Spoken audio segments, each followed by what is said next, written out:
What's up, kiddos? It's your friend Can, and I'm back with more Hiveswap Friendship Simulator. So last time around, we were with our Dada, and that didn't end too well. We don't really have a friend, but maybe this person here, Diemen, will be a better suitor in the friendship department.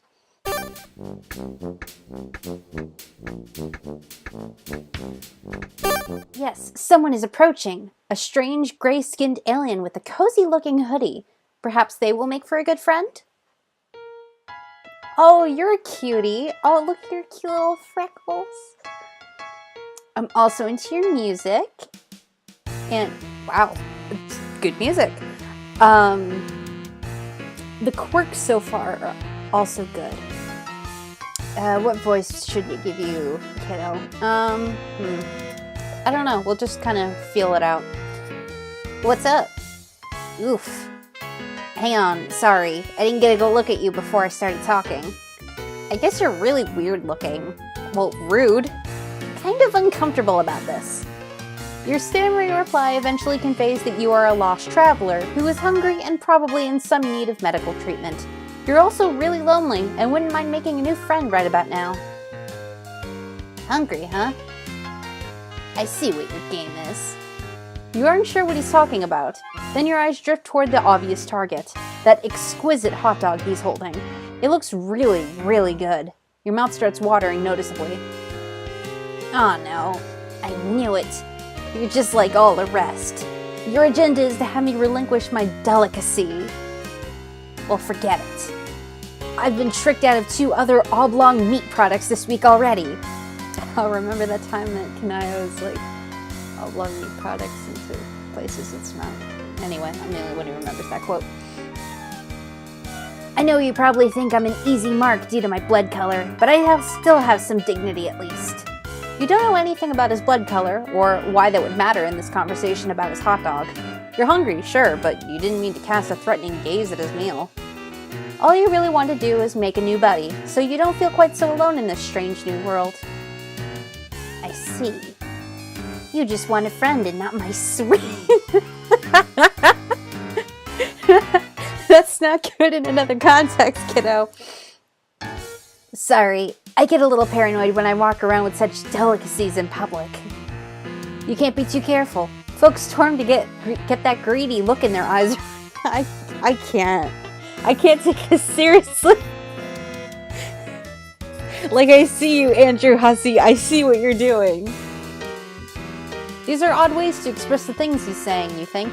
But it would be rude to point that out. Probably best to change the subject. Get this blossoming friendship moving in the right direction. Ask if he lives nearby, or ask if you can have a bite of his hot dog. It looks amazing. I don't think our friendship's gonna last very long if I eat that thing, which I kind of don't want, actually. It's got feet, so... Yeah. Or, I used to, I mean. My place was bombed by drones a while ago. Now I don't have a hive, but I'm making it work out here. Foraging for tasty things when I can. I've gotten pretty good at it. Talking people into giving me meat products, I mean. You quickly feel a sense of pity for your new friend. You thought you had it rough, crash landing here, hungry and friendless, and come to think of it, feels like your arm is broken? Your ribs too, probably. Maybe. But enough self-pity. This is about making a great new friend. You ask your friend if there's a new great friend? I really don't know how to read. I have a college education. I don't know how to read. You ask your friend if there's anything you can do to improve his life. Oh wait, are we friends now? Like, is that official? Man, I don't know. Why don't we slow it down a bit, see how things go? Not saying it's out of the question. I just think I should take some time to see if you're actually friendship material. Someone I trust, you know? Not just another looky-loo gunning for my delicacy. Oh, damn. You got out over your skis again.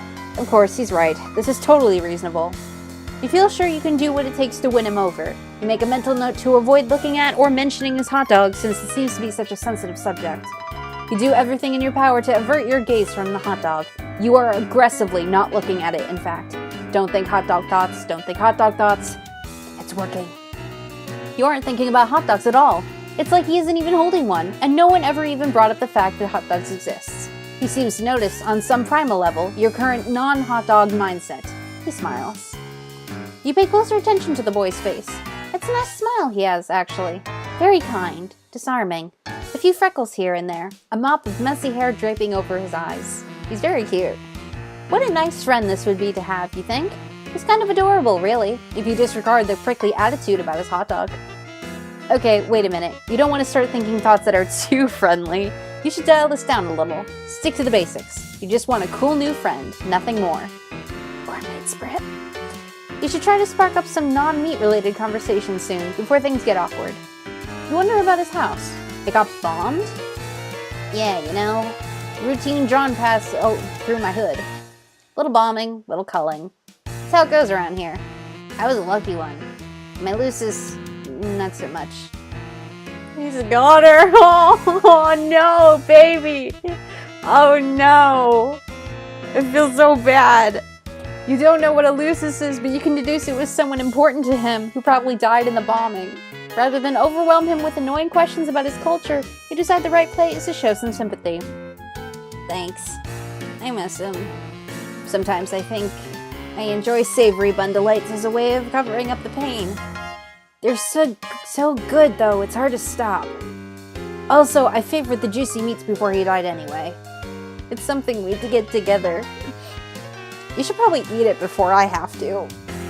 How did we start talking about my hot dog once more? Let's drop it. Please, dude, don't bring it up again. You didn't bring it up, but you don't want to correct him. The boy is clearly grieving. You see 2 faint red tears roll down his cheeks from behind the messy bangs. Your heart can't take it. You have to console this homeless boy somehow, then he'll definitely be your friend. But what to do? Give him a friendly pat on the back, give him a reassuring hug. Oh, I want to hug you, but I don't know if it's too much too soon. Can I just friendly pat you on the back? Let's friendly pat on the back. You keep it simple and pat him on the back a couple times. Everything's going to be okay. Since you're his new friend, or at least working towards earning that status, he has a new ally to help him with whatever comes his way. He wipes his tears and appears to get himself back together. Your friendly gesture worked. You're right. I shouldn't let the past get me down. In a way, I'm free. I'm off the grid. They probably think I died. No need to worry about knocks on my door because I don't have a door anymore. Maybe I can live off the land for the rest of my life, scrounging for scrumptious indulgences wherever I may find them, by rummaging through awful drums or smooth-talking the right mark. Sounds like the life, honestly. I'll miss my Lucis, but I think he would be proud of me. If I can make it without him, if I can survive on my own, I know he would be proud. Maybe I don't even need to leave the planet. Maybe I can avoid taking the ordeals altogether. Can't test who you can't find. If I play my cards right, I can probably live to ripe old age on this planet without getting caught. Like hiding in alleys and sewers, scraping together just enough succulent proteins to keep myself going. Honestly, I don't even need to get by that long, since I have a much shorter lifespan than most trolls. So I think I might be able to make this work. You look confused at the last remark, but again, you don't want to be impolite. He holds up his hand as if to tell you not to bother.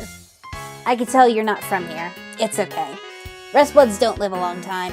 Blood classes higher than me live progressively longer the higher you go up. Sea dwellers live basically forever. It's kind of crazy and seems unfair, but that's how it is. I'd be jealous of them, but I think I'm not.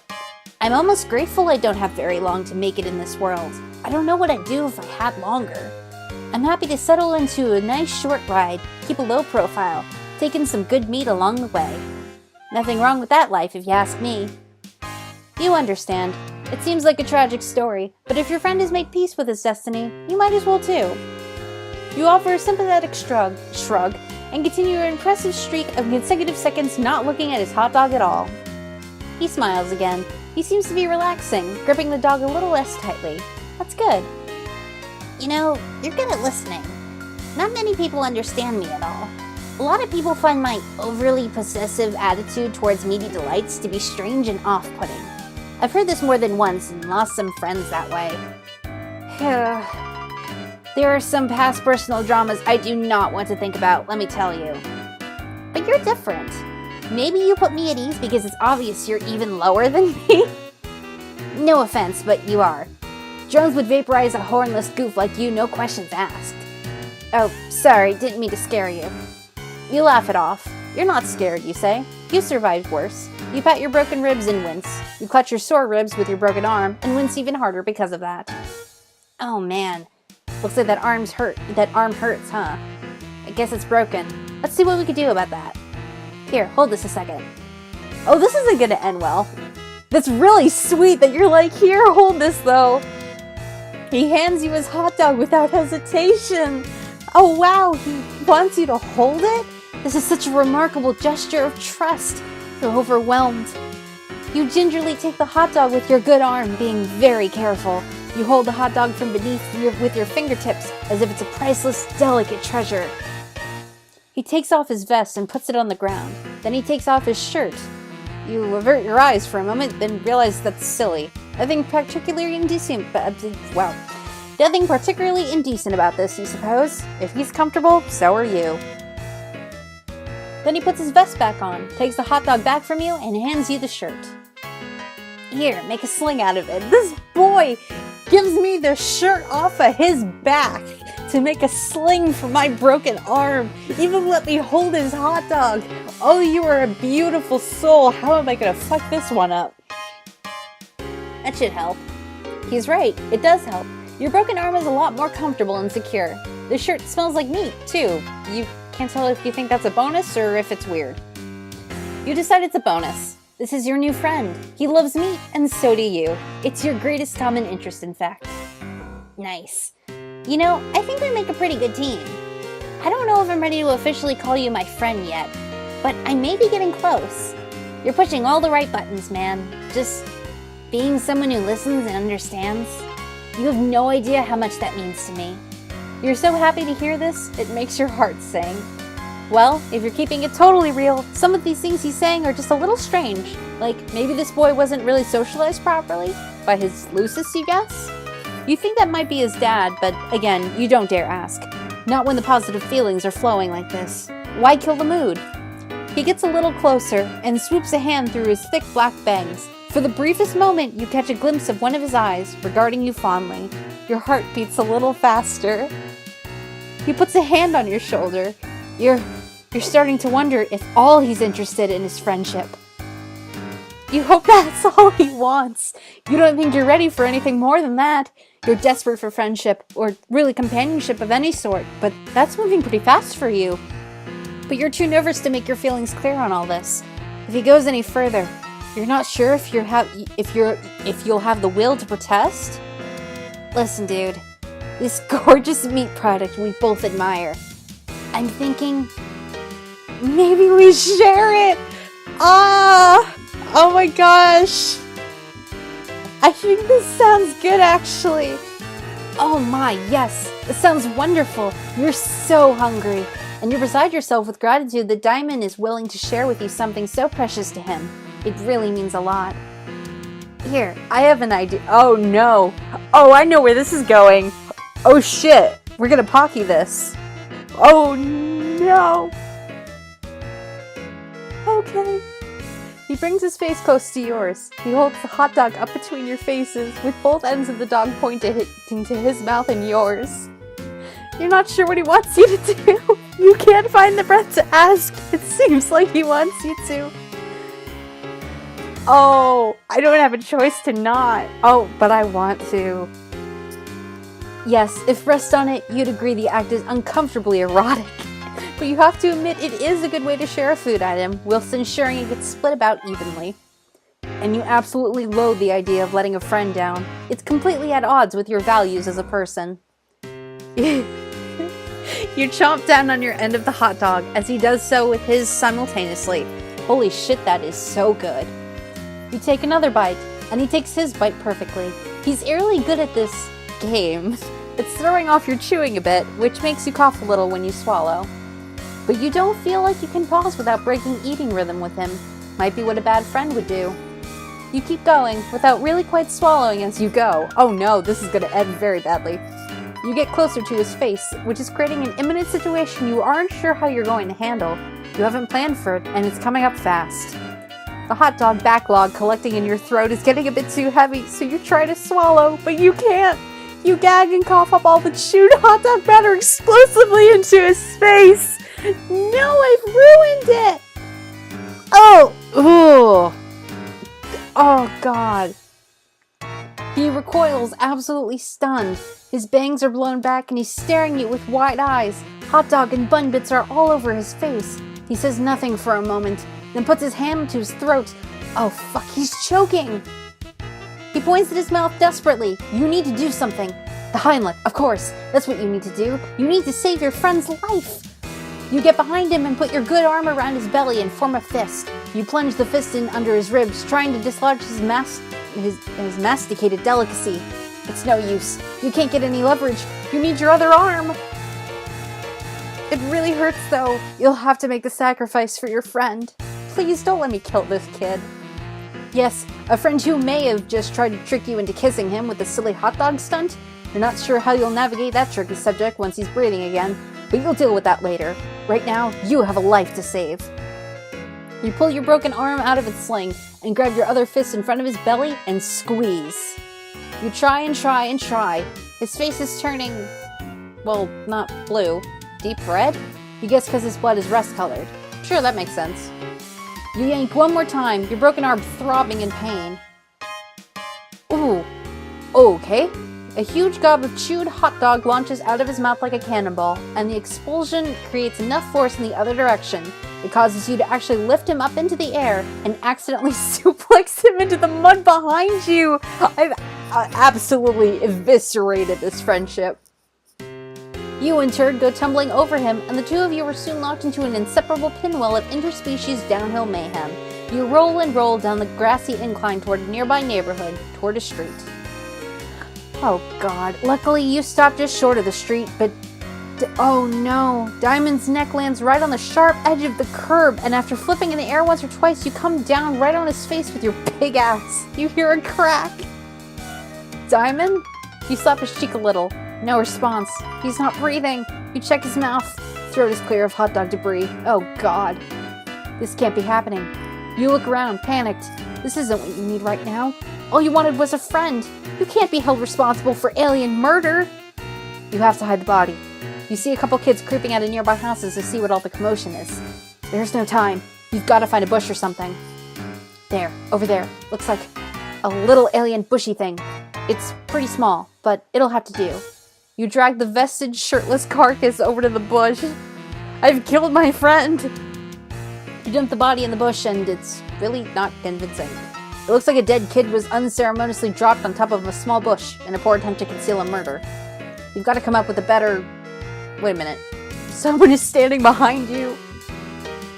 No! Oh no, you are not a stranger to me. Hello, stranger. Don't worry about this little mess you've made. I'll take care of it for you. I killed him!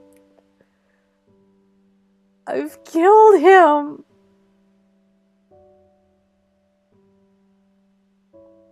Well, you know, that ended even worse than the last part. Jesus Christ. Well, this sure is a troll friendship simulator, I will give them that. Well, okay. Happy 4/13, everybody. There's supposedly some DLC coming out for probably more trolls that I can continue to fuck up friendships with. So if you're interested in seeing me do that, go ahead and subscribe, and I will post whenever that DLC comes out. If you want to hear about updates to this channel, and when I might be posting other things, you can follow me on Twitter at SwiftMartyrdom, and I'm also on Tumblr as GatoNip. Wow, Jesus Christ, we sure did kill that kid.